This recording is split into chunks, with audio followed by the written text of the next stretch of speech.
Thanks for coming. I'm Scot. I'm Scot. Who knows, because I can't remember my own life, so I just refer to these occasionally. I was born at a very young age, but I didn't really paint anything until I was in my 20s. And I started 3 paintings in 1987. And I used oils because my then mother-in-law was an oil painter, and she gave me some paint. I've never touched anything else since then. I've never used acrylics or watercolors, whatever. So that first painting that I did is this one right here. And it was also the only one that I've ever done straight out of my head. Wow. Everything else I did was from, has been from a photograph. So this is called Inner Landscape, and I noticed when I finished it, it's kind of got this high, that was on plan. That was sort of an accident. Interesting. I did one of those, I started 3 of them. One of them, I put it aside, I finished it 8 years later in 1995. And the other one, I'm still working on 38 years later. It's going to be done soon though. So painting obviously, it takes a long time. I had small kids, I had a job, I had a commute, so I decided, I can get more immediate gratification from photos. I like going out in the woods, reflection in it. So there's a couple of them here, there's a couple examples. This one, not surprisingly, I call eye. It's not an eye. But it's a stream with reflections in it from the sky, the trees. What I do with these, I try to crop it in the camera as much as I can, but my post-processing is maybe a slight crop, maybe a slight contrast enhance, not much, and then I flip it. Because if I take a reflection photo and I leave it that way, it just looks like it's flat. But if you flip it, oh, okay, it's coming up over my head. That's the immediacy and the effect that I like.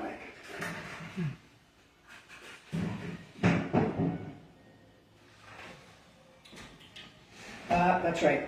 So what I called these reflection photos at the time was 5 layers photography. Because there's the bottom of the stream that you can kind of see. There's the surface. There's the medium background, which is the trees. And then there's the high background, which is the sky, the clouds. That's 4. And then the 5th layer is your brain and how you put it all together.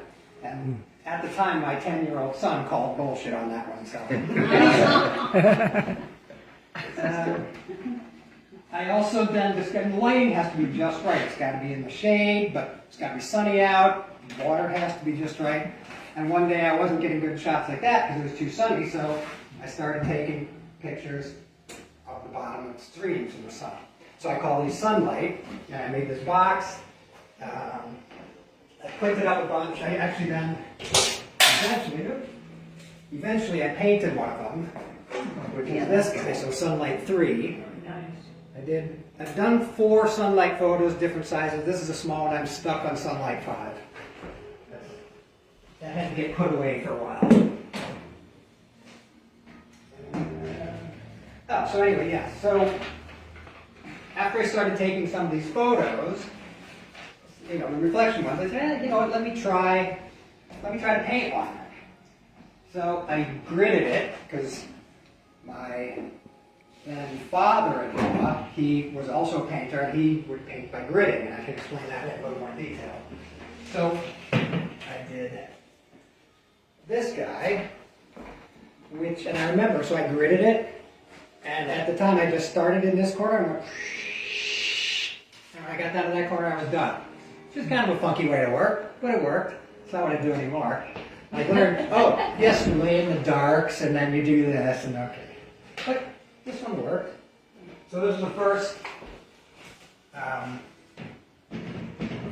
reflection painting I did. And there's a couple other smaller ones from that time.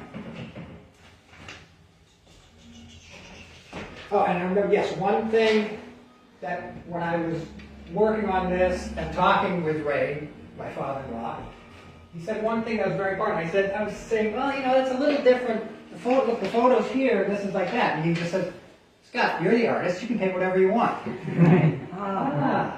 Yes. Good advice, Ray. Thank you very much. So Ray did car paintings. He did 40 years ago. And I saw how he worked. He gridded. So I decided, I'm going to do one of my own. I'm going to do a car painting. So I ended up doing a pretty big one that I still have. It was a painting of my dad's 1952 MG that he bought when he was 21, and he still drives it. So that's pretty good. And I like the painting. My sister wants it, and I said, nah, I'll do a different one for you. And then I said, well, if I can do a large car painting, I'll do a large reflection painting. So I did a large version of this guy. This photo, the photo and the painting are called Beginning. And that's because A, it was my first large reflection painting, and B, I took it in May, the spring, the green was just coming out, it's sort of the beginning of the year. And so this one is hanging in my house in the guest bedroom that Janice stays in when she comes visiting. So I don't know if I don't think it troubles you.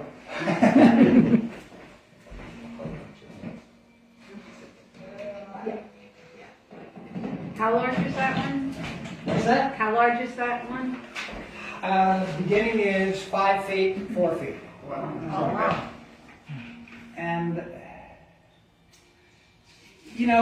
I did several large-ish reflection paintings, and they just started to get frustrating and not satisfying to me. I would be working on it, this is going to be the best one ever, and then, it's done. I can't do it. So, Jill and I went to a car show in Lotus Grove in 2016. Look at these great cars. And I got 8 paintings out of it, large ones. That one is from Locust Grove. That's one of the smaller ones. It did take me 6 years to finish these 8 paintings, but I got all the Locust Grove paintings done. And one thing I discovered during that series was, this is easy, I can crowbar my reflection photo paintings into the background or even into the body of the car painting. So I can do that. The reflection isn't the main focus, but then I can whip those out a little quicker. So and it gives it a slightly different look.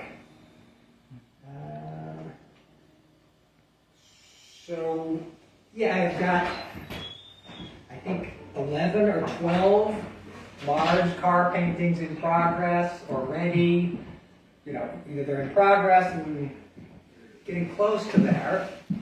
And they're mainly from 2 car shows that I went to. So people, when they say, Scott, you should go to car shows and get some ideas. I got enough ideas for one. What I should do is finish some of these paintings and then go to car shows and try to sell them. That's my next question. Have you ever contacted? Not yet, because I got to. I'm sure people would love to. Well, I hope so. Friends and family do. They're the recipients of most of these. At substantial discount. And I'm also, I've got a few reflection and sunlight paintings going on right now. I'm kind of stuck, but I did just finish one reflection painting because Jill's son saw a picture of it and he said, I want that, so I had some incentive to finish it, and so that finally did finish. So I brought an example, just so you can see how the gridding works.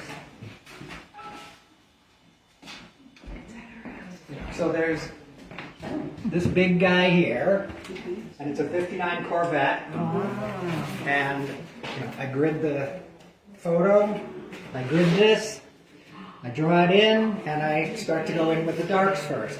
You can also see this is what I call Photoshop, where I take a picture and another picture and an X-Acto knife, because I don't know Photoshop, but I know how to do this. So in this one, it's a beach scene that I'm going to probably struggle to paint because I've tried a beach scene before and I never got the sand right. I got Jill's figure right, but I didn't get the sand right.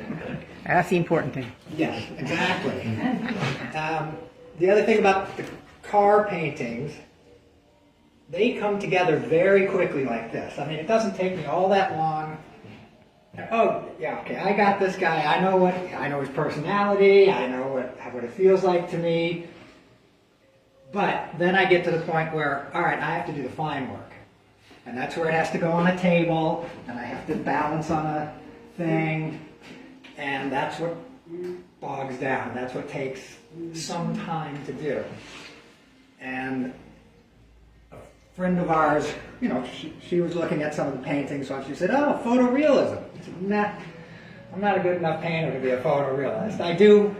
I execute them to my skill, which actually turns out to be a look that I like better than photorealism, because it kind of flows and, you know, gives it a little bit of personality. My thought on that. Not good. Can you take questions? Yes, but I'm not done yet. All right. Let the man talk. I did want to explain my artist statement, such as it is. I have two parts to the artist statement. One is the quote from Groucho Marx, Animal Crackers, 1930. And I like it because it references art, particularly my art with water, geology a little bit. That was my undergrad degree, which I never used, and flavors, which is what I did for some time. And Groucho in Animal Crackers said, but after all, we must remember that art is art. Still, on the other hand, water is water, isn't it? And east is east and west is west, and if you take cranberries and stew them like applesauce, they taste much more like prunes than rhubarb does. Now you tell me what you know. And that was, 95 years ago, and it still does make sense.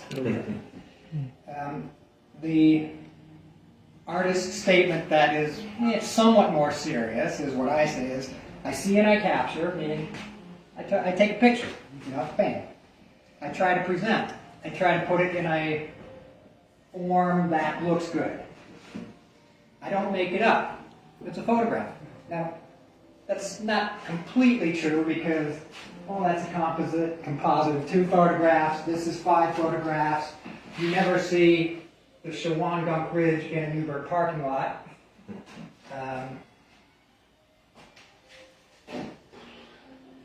And this one, I did bring the one that I've been working on off and on for 38 years. This is 5 photographs. There are 2 photographs of the fire in New York City, the sky from my backyard in Summit, an old fire truck because I didn't like the one that was there. I didn't know what to do in this corner, so I painted Jill looking at me. But obviously I still got a little more to do on that. But Wow. it may get done this year, but given my track record, probably another 2 years. Let's see, I'm not making it up. Oh, and then I want it to move. That's the last part of my artist statement. I want it to move. It means 3 things. If I could figure out how to get these paintings to actually move or to have some 3-dimensional aspect on it, that would be great. I did a little bit with video once. It looked pretty neat. Maybe I'll think about that. But that would be a really good thing. I want it to move, meaning I want you guys to experience a response to it. Right? That would be neat. And 3, I want it to move. I want it to sell. Yeah. Who doesn't? But if it doesn't, yeah. Last thing, I remember when Jim Bennett gave his presentation about a year ago, he asked, what kind of music do you think I listen to? And everybody rightly said, classical. But, there's a little bit of classical in my studio. If it is, it's harpsichord and pipe organ. But the more of the music, and especially when Jill's not there, it gets turned up rather loud, would be, King Crimson, Frank Zappa, Pink Floyd, Moody Blues, the bombastic prog rock stuff. That's what really gets the flow. That's classic. Classic, yeah. And that's my story, and I'm sticking with it.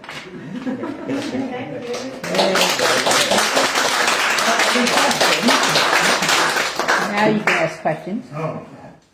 I just noticed on the 2 vehicles, one's on the easel, the red truck. Yes. It looks like there's a distortional perspective to it.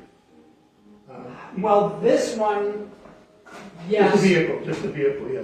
The vehicles are just from a photograph. If there is a distortion, it's in the lens of the camera. Okay, Because that's- I've, gridded it, and I try to get, that's one reason why I feel like I have to do the fine work well, because the cars demand it. The curves are done with such thought, I gotta get that right. So I'll find myself, sometimes I feel like I'm almost editing pixels, like half a millimeter. No, this line has to go this way. It gets a little aggravating, So when but it's you- gotta be done. So when you take the photo of a vehicle, you're actually thinking of what perspective or how it might be distorted, or you, as Well, opposed to a no, side shot or something like I'm just thinking, what's the way that I want to see it in a painting? What do I want to capture? And the ones I like best, and there's only a couple of them so far, are, yeah, it's a car, but you can't really tell right away what it is, what part of the car. Sometimes you can't even tell that it's a car. I remember that first one I did, the MG, somebody saw it, and to me it's clearly a headlight, and I said, I couldn't figure out what that was for a while. I said, all right, that worked. So when you do something like that, are you taking a lot of original pictures, or are you cropping pieces of a large picture and saying, I just want to focus on this part? The car is captured in one photo, the right angle that I want. I haven't figured out how to put them together like that. What kind of camera do you use and lens? Well, often it's just this guy right Just here. your cell I phone, have okay. I don't know, remember what I bought? I bought a decent digital camera last year that works well, and I know probably 10% of what it can do. I'd like to spend a little more time trying to figure that out. Let me put it a different way. I hate spending time trying to figure things out. I would like somebody to show me who already knows that camera. It does well enough. So how did you get interested in these classic cars? I always liked cars, and it was my father-in-law's subject matter of choice. So I saw him doing a lot of them 40 years ago, and he sold most, I think. He had a different market, one that was a little wealthier, perhaps. But I love old cars like this and their design and the curves and the reflections in them. Do you have any old cars, or have you owned old cars yourself, like those kinds of classics? I owned a 66 Corvair for some time, not for too long, which I probably shouldn't have bought it. And I will, when my dad stops driving his 52 MG, it will be shipped out here for me. Awesome. He's 87 and he's showing no signs of not driving anytime soon. I knew you'd ask a question. Yes, Janice? Well, I'm just curious, you were saying about, the reflections and the 5 layers and then include the artist. So as you were explaining how your first painting, you did the grid and you sort of went from this corner to this corner. So when I look at the works, the colors you use obviously are not what was in the original photograph. And so I'm kind of curious, how do you come up with these combinations in oil, because you did say you only work exclusively in oil, to bring out these other sort of dimensions of the reflections that you've captured? Because I think that's what really is special, is the way that you've integrated your painting with the dimensionality of the reflections. Well, I'm trying to just paint pretty much in the reflections what I see in the photograph. And I'm trying to get the colors usually as close as I can. And if I go beyond that, like it seems I've done for you, I believe that's what I would call sheer luck. Okay. Nice. So I love your self-portrait in 3 spoons there. That's so cool.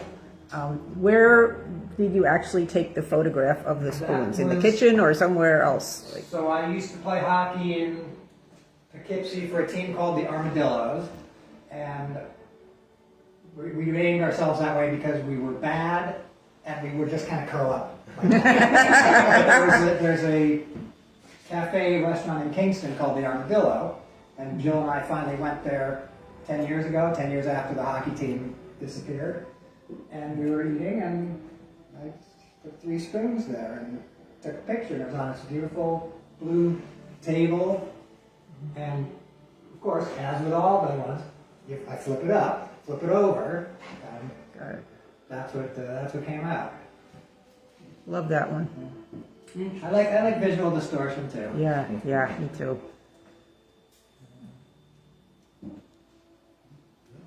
Thank you very much. Jill, do you have any questions? A question perhaps for yourself, like, what did I do here? You're a witness for it. All right, well, that's all I got to say. Thank you very much. Thank you. Well done. There is what we call a shit ton of beer in the fridge.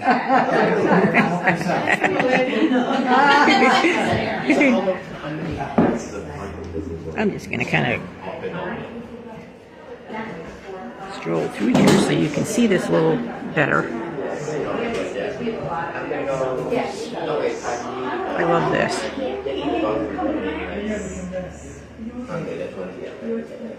This box is absolutely worth seeing.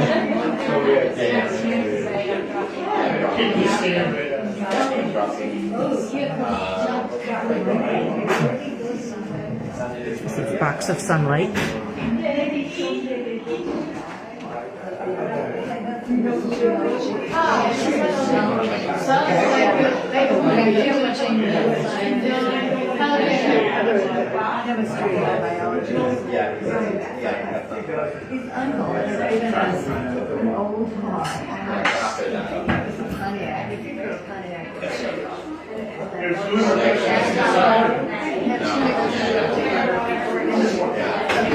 This is the one where he integrated the reflection shot into the painting, into the car painting. It's very cool.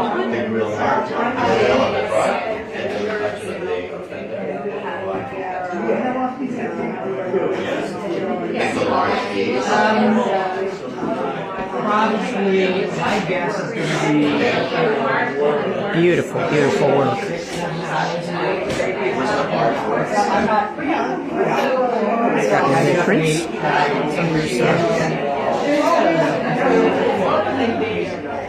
is the one he's been working on for a long time. And he's still working on it. It's awesome.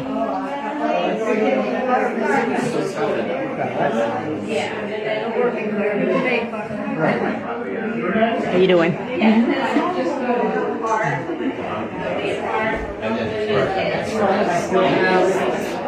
so many in the works or canvases that are really just so ready to go.